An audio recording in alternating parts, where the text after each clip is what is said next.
Hello student, इससे previous class में हमने nomenclature and classification of halogen compounds पढ़ लिए थे। फिर उनसे रिलेटेड कुछ क्वेश्चन दिए गए हैं जो हम देखते हैं बुक्स में सॉल्यूशन जिनके भी हैं कि भाई draw the structure of all 8 structural isomer that have the molecular formula C5H11Br। Name each isomer according to IUPAC system and classify them primary secondary and tertiary bromides. Means जो अपना pentane है, bromopentane, इसकी 8 structural isomers बनाने हैं। उन isomers को primary secondary और tertiary bromides के अकॉर्डिंग डिवाइड भी करना है, जैसे कि इसमें दे रखा है। फर्स्ट जैसे कि भाई 1 ब्रोमोपेंटेन, 2 ब्रोमोपेंटेन, 2 ब्रोमोपेंटेन 2 डिग्री होगा, 3 ब्रोमोपेंटेन 2 डिग्री होगा, 1 ब्रोमो 3 मिथाइल ब्यूटेन 1 डिग्री होगा। फिर बात करते हैं भाई 2 ब्रोमो 3 मिथाइल ब्यूटेन, ये भी 2 डिग्री होगा। और 2 ब्रोमो 2 मिथाइल ब्यूटेन, ये भी 3 डिग्री कंपाउंड्स होगा। ठीक है। अब 1 bromo 2 methyl butane 1 degree compound होगा, और 1 ब्रोमो 2 डाई मिथाइल प्रोपेन, ये होगा अपना 1 डिग्री कंपाउंड। ठीक है। फिर से आगे जाते हैं।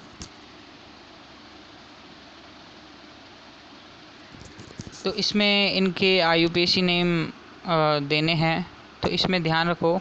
सबसे पहले तो लॉन्ग चेन लो, जैसे 1 2 3 4 5। फर्स्ट वाले क्वेश्चन में देखें 5 पोजीशन पे उधर से तो ब्रोमीन है, और अगर नीचे वाले कार्बन से काउंट करें फर्स्ट क्वेश्चन में, तो 1 2 पोजीशन पे ब्रोमीन है। लेकिन जैसे कि 2 पोजीशन पे ब्रोमीन है ना, और 2 पोजीशन पे उधर से क्या आ रहा है, एक डबल बॉन्ड और आ रहा है ना।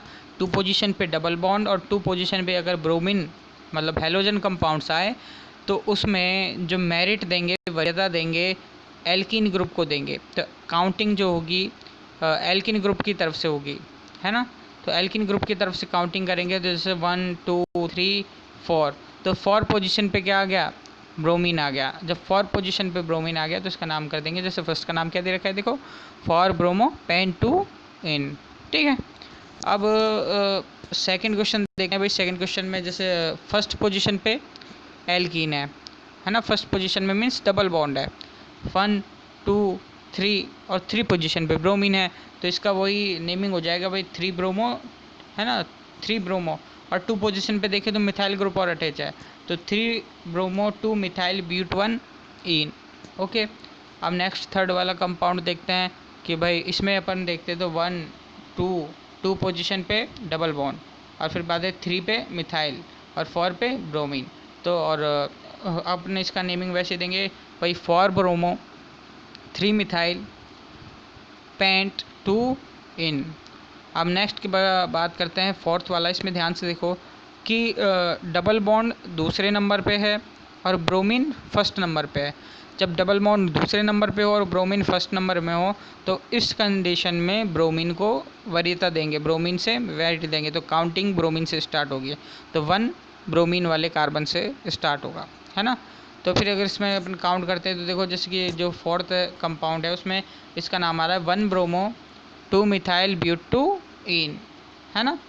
अब दोनों में बस इसमें डबल बॉन्ड और हैलोजन ग्रुप्स की वरीयता मेरिट को लेके ही ये IUPAC नेम में थोड़ा बहुत इस क्वेश्चंस में चेंजिंग मिलता है। बाद बाकी इस क्वेश्चन में कुछ भी नहीं है। बस अगर अपने को समझ में आ गया कि भाई अगर डबल बॉन्ड और हैलोजन ग्रुप अगर एक ही सिचुएशन में है, एक ही स्थिति पे है, काउंटिंग में है, तो उन्हें उसमें डबल बॉन्ड को वरीयता देंगे, और अगर भाई अलग अलग में है तो उसको वरीयता देंगे जो सबसे निकट है, जैसे कि ब्रोमीन को, है ना। तो 1 फिर अपना फिफ्थ कंपाउंड देखो, फिफ्थ में 1 2 पोजीशन पे डबल बॉन्ड, और इधर से फर्स्ट पोजीशन पे ब्रोमीन, तो वही भाई 1 ब्रोमो ब्यूट 2 इन। अब नेक्स्ट अपन बात करते हैं जो सिक्स्थ कंपाउंड है अपना, कि भाई इसमें 1 पोजीशन पे ही क्या है, ब्रोमीन है, और 1 पोजीशन पे ही डबल बॉन्ड है, तो इसमें डबल बॉन्ड को वरीयता देंगे, है ना। तो इसमें जैसे कि 1 2 और 3 पोजीशन पे ब्रोमीन है, तो 3 ब्रोमो ब्यूट 2 मिथाइल प्रोपेन। तो इस तरीके से क्वेश्चंस हैं, तो इन्हें अच्छे तरीके से याद रखना। अब अपन आगे बात करते हैं, ये कुछ कंपाउंड्स हैं, इनकी स्ट्रक्चर बनाने जो इजीली आप बना पाओगे, इसमें कोई दिक्कत नहीं आएगी। अब इसके बाद बात करते हैं कि nature of CX bond, carbon और हेलोजन बॉन्ड्स का नेचर कैसा होता है। तो हम बात करें कि भाई जो haloalkane and halogen atoms, haloalkanes, in haloalkanes halogen atoms is attach to carbon atom by single bond. जो हेलो एल्केन्स में हेलोजन एटम जो होता है कार्बन से सिंगल बॉन्ड से जुड़ा हुआ होता है। The hybridization state on the carbon atom being halogen atom is sp3। और जो हाइब्रिडाइजेशन स्टेट है कार्बन एटम की वो होती है sp3। अब for example CH3Cl 1 sp3 hybrid orbital of the carbon atom overlap with unpaired 3p orbitals of Cl atom to form sigma bonds between CCls। Means sp3 hybridization में जो carbon atom है, carbon atom ये जो Cl है अपना chlorine है, इसके 3p orbital के साथ, 3p ऑर्बिटल के साथ जो ओवरलैप करता है, जो इनके शेल्स हैं कोश हैं उनको क्या करता है, ओवरलैप करता है और एक सिग्मा बॉन्ड का क्या करता है, फॉर्मेशन करता है। जो CCl जो बॉन्ड का फॉर्मेशन करेगा वो सिग्मा बॉन्ड होगा। तो अपन बात करें कि भाई the electronegativity of halogen atom is greater than carbon, की इलेक्ट्रोनेगेटिविटी है हेलोजन एटम की वो क्या है, कार्बन से ज़्यादा है। तो therefore CX bond is polar in nature, इसीलिए क्या है जो कार्बन हेलोजन बॉन्ड है नेचर में पोलर है। इसीलिए तो कार्बन पे पार्शियल पॉजिटिव चार्ज आ जाता है और क्लोरीन पे पार्शियल नेगेटिव चार्ज आ जाता है। अब बात करें कि the atomic size of halogen atom increase, जो अपन बात करें परमाणु का आकार है हेलोजन एटम का, increase as we go from top to bottom. जब अपन टॉप से बॉटम की ओर जाते हैं तो उनका जो आकार होता है वो इंक्रीज़ होता है ना। तो go from top to bottom, तो thus fluorine atom is smallest and iodine atom is largest. जिसमें क्या है, फ्लोरीन तो क्या है सबसे स्मॉलेस्ट है, छोटा है, और जो आयोडीन है वो सबसे लार्जेस्ट है। Therefore CX bond length increases, इसीलिए CX बॉन्ड लेंथ है जो इंक्रीज होती है। जैसे कि अपन को ये जो डायग्राम में दे रखा है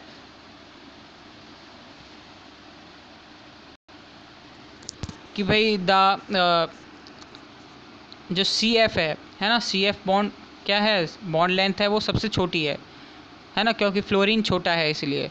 और क्लोरीन की बात करें, क्लोरीन बड़ा है तो इसकी बॉन्ड लेंथ थोड़ी बड़ी हो जाएगी, और फिर ब्रोमीन बड़ा है तो इसकी और भी ज़्यादा बड़ी हो जाएगी CBr की, और Ci में से आयोडीन सबसे बड़ा है तो आयोडीन की बॉन्ड लेंथ सबसे ज़्यादा होगी। अब ये याद रहे कि as the bond length increases, जैसे जैसे बॉन्ड लेंथ बढ़ती है तो वैसे वैसे बॉन्ड एंथैल्पी डिक्रीजेस, जो बॉन्ड को तोड़ने के लिए जो एनर्जी है वो क्या होती है, कम होती जाती है। मतलब जितना लंबा बॉन्ड होगा उतनी आसानी से टूटेगा।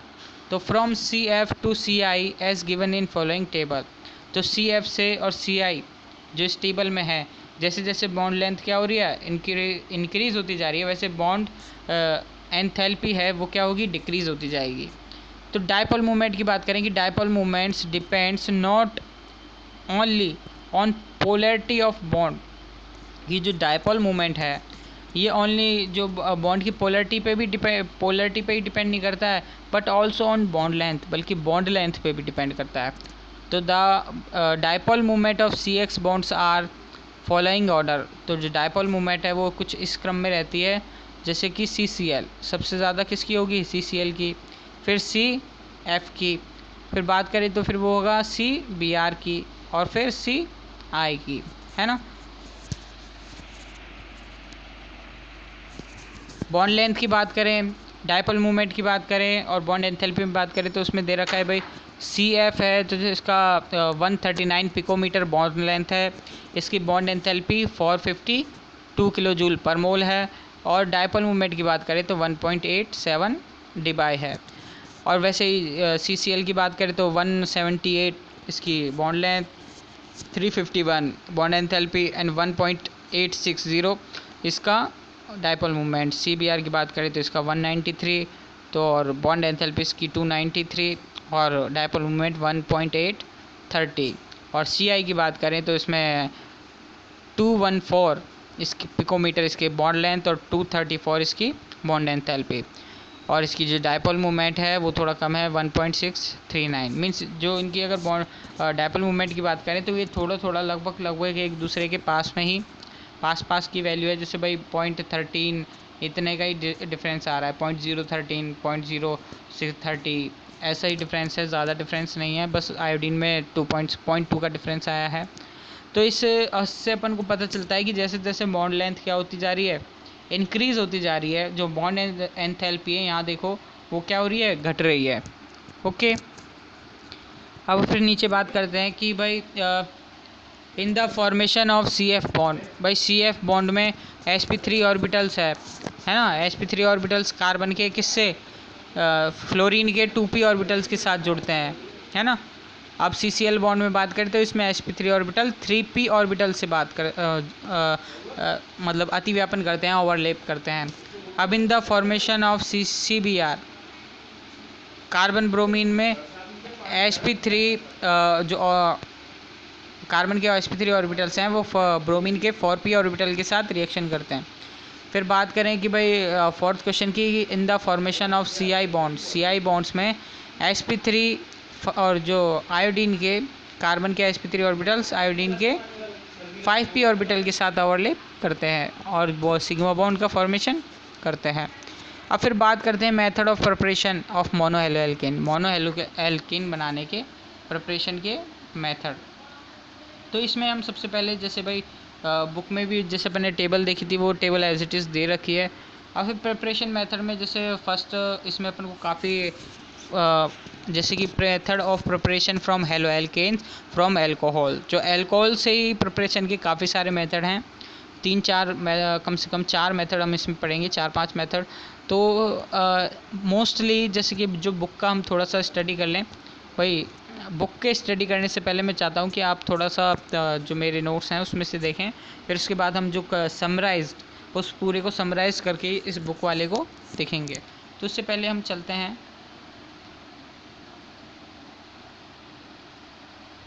कि मोनोहेलोएल्केन के प्रिपरेशन के जो जनरल मेथड है उसमें जैसे कि फ्रॉम एल्केन से देखो कि in laboratory monohaloalkane are prepared from monohydric alcohol. जो मोनोहेलोएल्केन है वो किससे, मोनोहाइड्रिक एल्कोहल से बनती है। In this preparation hydroxyl group of alcohol is replaced by the halogen atom. इस प्रोसेस में जो एल्कोहल का हाइड्रोक्सिल एटम है उसको हेलोजन एटम द्वारा प्रतिस्थापित कर दिया जाता है, मतलब हटा के, और हेलोजन एटम जुड़ जाता है हाइड्रोक्सिल एटम को हटा के।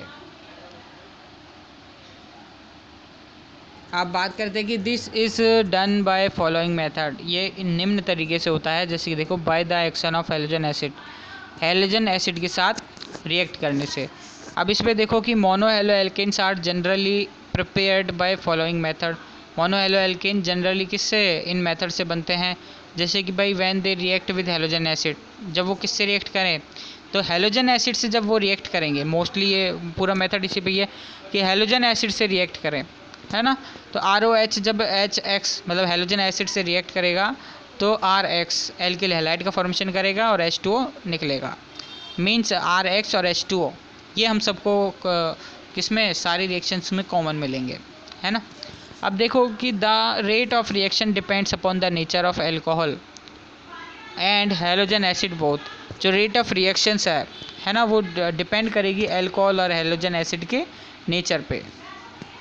और फिर फर्स्ट देखो कि primary and secondary alcohol from chloroalkanes, जो प्राइमरी और सेकेंडरी अल्कोहल्स है ना, फ्रॉम क्लोरोएल्केन्स, वो क्या करती है, क्लोरोएल्केन जब फॉर्म करती है तो व्हेन हाइड्रोक्लोरिक गैस एसिड, जो हाइड्रोक्लोरिक एसिड गैस है, इस passed through alcohol in the presence of anhydrous zinc chloride.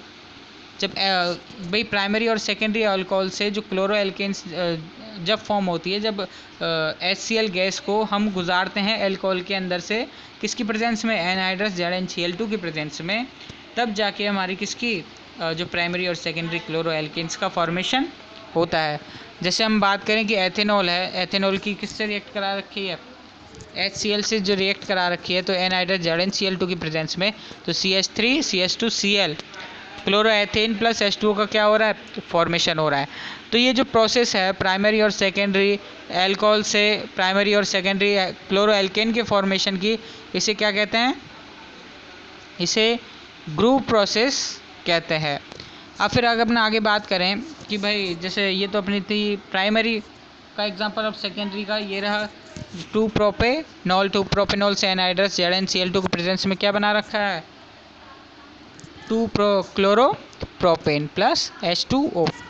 अब और नीचे बात करते हैं अपने कि भाई the purpose of anhydrous ZnCl2 is in the cleavage of CO bond. भाई जो ZnCl2 का यूज़ क्यों करते हैं? भाई ZnCl2 का यूज़ अगर हमसे कोई पूछे तो हम ये बताएंगे कि CO बॉन्ड को तोड़ने के लिए ZnCl2 का यूज़ करते हैं। अब टर्शरी एल्कोहल्स आर वेरी रिएक्टिव्स, और टर्शरी जो एल्कोहल्स है वो वेरी रिएक्टिव होती है, and therefore they react readily with concentrate HCl without the presence of zinc chloride. जो टर्शरी एल्कोहल्स होती है वो बहुत रिएक्टिव होती है, इसलिए वो बिना बिना ZnCl2 के डायरेक्टली क्या कंसनट्रेट HCl के साथ रिएक्ट करके क्या करती है? अपना 3 डिग्री क्लोरोएल्केन का फॉर्मेशन कर लेती है। जैसे कि हमको डायग्राम में देख रहे हैं कि भाई 2-मिथाइल प्रोपेनॉल जब HCl से रिएक्ट कर रहा है तो 2-मिथाइल प्रोपेन का फॉर्मेशन कर रहा है, मीन्स टर्शरी ब्यूटिल क्लोराइड का फॉर्मेशन कर रहा है।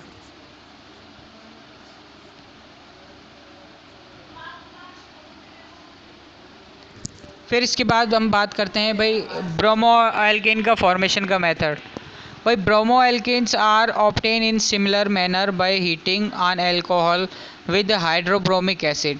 जो ब्रोमो एल्केन जो हमको प्राप्त होती है सिमिलर भी मतलब इसी तरीके से जब हम हीट करते हैं alcohol with on hydrobromic acid, जब एल्कोहल को हाइड्रोब्रोमिक एसिड के साथ और उसकी कंसनट्रेशन है 48% in the presence of a little amount of concentrate H2SO4। और भाई HBr के साथ जब हम रिएक्ट कराएंगे तो थोड़ा सा अमाउंट हम किसका लेंगे? H2SO4 का भी अमाउंट लेंगे, है ना भाई। तो इसमें देखो जैसे एथिल एल्कोहल है ना, जब इसको हम HBr से रिएक्ट करा रहे हैं तो थोड़ा सा कैटलिस्ट में क्या कंसनट्रेट H2SO4 प्लस NaBr भी क्या ले रहे हैं? साथ में ले रहे हैं। तो जब हीट करते हैं तो अपन को क्या मिल रहा है? ब्रोमो एथेन और इथाइल ब्रोमाइड का फॉर्मेशन हो रहा है और पानी निकल रहा है। अब इधर नीचे देखो कि भाई HBr can also be generated during the reactions. भाई HBr also be generated during the reactions bye the action of concentrate H2SO4 KBr और NaBr। मतलब HBr की जगह हम क्या H2SO4 के साथ KBr और NaBr का भी यूज़ ले सकते हैं। अगर देखिए जैसे कि जो एल्कोहल है अपनी एथाइल एल्कोहल, उसमें अपन HBr की जगह अगर KBr यूज़ ले रहे हैं और H2SO4 यूज़ ले रहे हैं, जब भी हमको ब्रोमो एथेन का फॉर्मेशन होगा। लेकिन हमको जैसे पोटेशियम हाइड्रोजन सल्फाइड एक आयन का क्या होगा? वो भी मिलेगा और प्लस H2O ये भी मिलेगा, है ना। तो एक मतलब एक उत्पाद अलग मिल रहा है इसमें। तो इसी में बात करें तो ये तो था अपना पर्टिकुलर ब्रोमो एल्केन प्रिपरेशन का मेथड। अब और नीचे देखते हैं कि iodo alkanes, particular iodo alkane के फॉर्मेशन का मेथड कि iodo alkanes are obtain by heating alcohols with constant boiling hydrochloric acid. ये आयोडो एल्केन का जो फॉर्मेशन है ये होता है जब एल्कोहल्स को हीट करेंगे आयोडिक एसिड के साथ, जिसकी कंसनट्रेशन है 57%। तो जब हम एल्कोहल्स को HI के साथ हीट करते हैं तो अपन को H3CH2I मतलब आयोडो एथेन मिलता है और H2O गैस का फॉर्मेशन होता है। और वैसे ही सेम अगर हमको ब्रोमो एथेन प्राप्त करनी हो, है ना, और HI के साथ रिएक्शन नहीं कराना हो तो अपन डायरेक्ट KI पोटेशियम आयोडाइड से रिएक्ट करवा के H3PO4 फास्फोरिक एसिड की प्रेजेंस में हीट करेंगे, जब भी हमको आयोडो एथेन मिलेगा, लेकिन उसमें हमको पोटेशियम डाइहाइड्रोजन फास्फेट मॉलिक्यूल मिलेगा, पोटेशियम डाइहाइड्रोजन फास्फेट मॉलिक्यूल मिलेगा, है ना, उत्पाद के रूप में, एंड H2O निकलेगा। अब इसमें देखो और कि secondary and tertiary bromides and iodides can not be prepared from the respective alcohol. कि सेकेंडरी और टर्शरी ब्रोमाइड्स है और and iodides can not be prepared from the respective alcohols, उनको इन एल्कोहल से नहीं बना सकते हैं, क्यों? This is because the secondary and tertiary alcohols on heating with concentrate H2SO4 undergo dehydration to form alkene.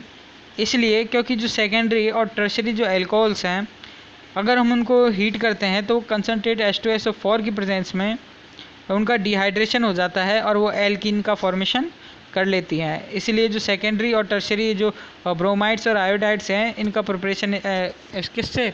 Alcohol से नहीं करते हैं। ठीक है, अब इसके बाद हम आगे जाते हैं कि भाई the order of reactivity of halogen acids on alcohol. भाई जो एसिड कैसी रिएक्टिविटी देखें तो सबसे ज़्यादा किसकी? सबसे ज़्यादा रिएक्टिव HI है, फिर HBr है, फिर HCl है। This order is in accordance with the bond dissociation energy. ये बॉन्ड डिसोसिएशन एनर्जी के अकॉर्डिंग है। भाई जैसे HI है तो HI की में बॉन्ड लेंथ ज़्यादा है तो वो ईजिली क्या होगा? टूट जाएगा। HBr है, उसमें बॉन्ड लेंथ है थोड़ी कम है तो वो थोड़ा ईजिली नहीं टूटेगा, और HCl की बॉन्ड लेंथ सबसे कम है तो वो सबसे लास्ट में टूटेगा बहुत ज़्यादा एनर्जी देने पर।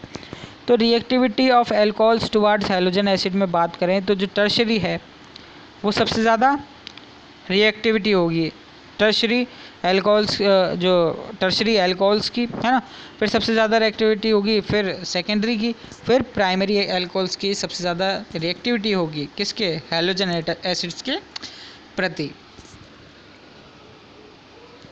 अब this is because of the fact that the greater number of electron, और ये क्या है? एक फैक्ट भी है कि भाई जितने ज़्यादा electron releasing group carbon alpha carbon atom पे क्या होंगे? जो अल्कोहल के अल्फ़ा कार्बन एटम से अटैच होंगे, मतलब जो अल्कोहल से जिस कार्बन से जुड़ा रहती है उसे अल्फ़ा कार्बन कहते हैं। तो अल्फ़ा कार्बन से जितने भी जो अपने इलेक्ट्रॉन रिलीजिंग ग्रुप, इलेक्ट्रॉन देने वाले ग्रुप्स क्या होंगे? अटैच होंगे। तो more is the polarity of the COH bond, तो उतनी ही ज़्यादा COH बॉन्ड की पोलैरिटी इंक्रीज होगी। अब as a result the cleavage of CO bond, और जिससे क्या होगा? CO बॉन्ड टूटेगा। तो becomes easy and reactivity increases, और रिएक्टिविटी क्या होगी? इंक्रीज होगी, मतलब COH में से CO बॉन्ड टूटेगा और रिएक्टिविटी और भी बढ़ जाएगी। अब ये तो थी हमारी अल्कोहल के साथ। अब फास्फोरस हैलाइड के साथ अल्कोहल की रिएक्शन कराएंगे फास्फोरस हैलाइड के साथ। तो उसमें हम देखते हैं कि जब हम फास्फोरस ट्राइक्लोराइड की रिएक्शन कराते हैं, फास्फोरस ट्राइक्लोराइड की रिएक्शन कराते हैं PCl3 की, तो उसमें P पे तो आ जाता है +3 और 3 Cl माइनस आयन निकल जाते हैं -3, है ना। अब जो जैसे तीन ROH के मॉलिक्यूल लेते हैं तो 3 R पे तो +3 और OH 3 OH मॉलिक्यूल हटते हैं तो वो -3। तो ये जो 3 R प्लस हैं, है ना, +3 हैं, जो R पे +3 है और किस पे Cl -3 है, तो वो इससे अटैच हो जाएंगे। तो 3 मॉलिक्यूल R के और 3 मॉलिक्यूल Cl के अटैच होकर 3 RCl के मॉलिक्यूल बना लेंगे। और अगर अपन बात करें कि एक फास्फोरस 3 OH मॉलिक्यूल के साथ जुड़ जाएगा, 3 OH मॉलिक्यूल के साथ जुड़ जाएगा तो POH का होल थ्राइस, जिसे H3PO3 भी कहते हैं, ऑर्थोफॉस्फोरिक एसिड्स। अब अपन बात करें अगर वो फास्फोरस पेंटा हैलाइड से अगर के साथ रिएक्शन करता है तो उसमें हम इसको इस एल्कोहल अगर फास्फोरस पेंटा हैलाइड के साथ रिएक्शन करती है तो उसमें हम उसको इस अरेंजमेंट में रखेंगे। भाई ROH ऑक्सीजन के नीचे फास्फोरस को, फिर 3 क्लोराइड आयन को, एक ClR के नीचे और एक Cl क्लोरीन के नीचे। जब हम बॉन्ड तोड़ेंगे तो एक तो RCl का फॉर्मेशन होगा, एक POCl3 फास्फोऑक्सी क्लोराइड का, और एक HCl के मॉलिक्यूल का फॉर्मेशन होगा। और फिर हम नेक्स्ट देखते हैं रेड फास्फोरस से। तो रेड फास्फोरस से हमको ये ध्यान रखना है कि RCl ओनली ये क्लोरोएल्केन के फॉर्मेशन का मेथड है ना। सॉरी, जो क्लोरोएल्केन है बाय PCl3 PCl5 वो तो हमें PCl3 और PCl5 से मिल जाती है, लेकिन जो PBr3 है मतलब पोटेशियम ट्राइब्रोमाइड और potassium triiodide is not stable due to this reason. भाई जैसे फास्फोरस ट्राई क्लोराइड और फास्फोरस पेंटा क्लोराइड तो क्या है? स्टेबल है, तो वो ईजिली क्या देते हैं? क्लोरोएल्केन दे देते हैं। लेकिन जो फास्फोरस ट्राई ब्रोमाइड और फास्फोरस ट्राई आयोडाइड ये क्या है? ये स्टेबल मॉलिक्यूल नहीं है, तो इसलिए क्या होते हैं ये RI मतलब एल्किल आयोडाइड और एल्किल ब्रोमाइड का फॉर्मेशन नहीं करते हैं। तो इसलिए एल्किल आयोडाइड और एल्किल ब्रोमाइड की जो फॉर्मेशन है वो रेड फास्फोरस की प्रेजेंस में करवाते हैं। तो इसलिए जब हमने ROH की रिएक्शन करा रहे हैं रेड फास्फोरस की प्रेजेंस में, और जिसमें क्या ब्रोमीन Br2 ले रहे हैं, तो उसमें अपन को RBr का फॉर्मेशन होगा। ठीक है, RBr का फॉर्मेशन होगा। और ROH अगर एल्कोहल की अपन ने रिएक्शन कराई रेड फास्फोरस की प्रेजेंस में, और I2 मतलब आयोडीन गैस के अगर आयोडीन मॉलिक्यूल में I2 में, तो फिर अपन को क्या मिलेगा भाई, RI एल्किल आयोडाइड का फॉर्मेशन होगा। फिर अपने बाद लास्ट और इम्पोर्टेंट मेथड आता है डार्जन। और डार्जन में बात करें तो डार्जन जो मेथड है वो ओनली फॉर क्लोरो एल्केन के प्रिपरेशन का मेथड है। और क्लोरो एल्केन के प्रिपरेशन का मेथड तो है ही, लेकिन इसमें अपन को प्योर क्या मिलती है, क्लोरो एल्केन का फॉर्मेशन होता है। क्यों? अब इसका भी एक रीज़न है, जैसे कि भाई अपन ने इसको अरेंजमेंट में लगाया कि ROH और ये जो SOCl2 है ये हमारा डार्जन रिएजेंट है। ठीक है, अब इसको जैसे SO और फिर R के नीचे Cl और H के नीचे Cl, तो एक तो RCl का मॉलिक्यूल और फिर SO2 और HCl। इसमें जो SO2 और जो HCl है ये क्या है, गैस फॉर्म में मिलते हैं। SO2 और HCl गैस फॉर्म में मिलते हैं, और गैस फॉर्म में मिलने के कारण ये क्या होते हैं, सोल्यूशन में से उड़ जाते हैं, और जो सोल्यूशन बचता है वो प्योर RCl का बचता है। तो इसलिए प्योर क्लोरो एल्केन के फॉर्मेशन के लिए हम डार्जन रिएजेंट का यूज़ लेते हैं, और ये इससे प्योर क्या होती है, प्योर क्लोरो एल्केन प्राप्त होती है। तो ये सब हमारे एल्कोहल से प्रिपरेशन के मेथड थे। अब इनमें जैसे काफ़ी मेथड अपने इम्पोर्टेंट रहते हैं, तो जैसे ग्रुप प्रोसेस है उसका यूज़ हम बात करें तो भाई 1 डिग्री 2 डिग्री 3 डिग्री इनको भी डिवाइड करने में यूज़ करते हैं। जैसे भाई समराइज्ड, जैसे मैंने बताया था बुक में भी इनको समराइज कर रखा है।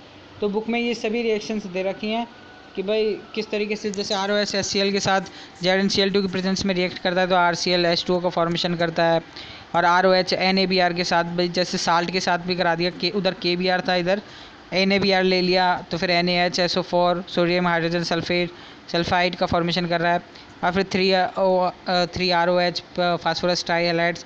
तो ये सब जो क्लोरो और क्या ब्रोमो का ही फॉर्मेशन, मतलब क्लोरो और ब्रोमो का फॉर्मेशन करेगा ज़्यादातर, है ना। फिर अपन बात करें कि भाई और लेकिन ये भाई क्लोरो और ब्रोमो का तो फॉर्मेशन कर लेगा, लेकिन अपन बात करें तो ज़्यादातर ब्रोमो है उसका भी नहीं कर रहा है, क्योंकि फास्फोरस ट्राईब्रोमाइड है। तो उस बुक में थोड़ी सी प्रॉब्लम हो सकती है कि भाई फास्फोरस ट्राईब्रोमाइड है ना, और फास्फोरस पेंटा ब्रोमाइड है, उनका ये फॉर्मेशन नहीं करता है। ठीक है, वो पेंटा क्लोराइड का फॉर्मेशन ज़्यादातर जो PCl5 का ही होता है, PBr5 का नहीं होता है ज़्यादातर, है ना। अब ROH PCl3 से रिएक्ट कर रहा है तो RCl POCl3 फास्फोक्सीक्लोराइड, तो और HCl फिर ये अपने रेड फास्फोरस के साथ रिएक्शन दे दी, फिर ROH का SOCl2 डार्जन रिएक्शन के साथ दे दी। तो उनको इसी तरीके से क्या समराइज़ किया गया है अपने बुक में। तो ये आज का मेथड जो एल्कोहल से हेलो एल्केन बाय एल्कोहल से प्रिपरेशन का मेथड कंप्लीट हुआ। अब हम नेक्स्ट पढ़ेंगे नेक्स्ट क्लास में। ओके।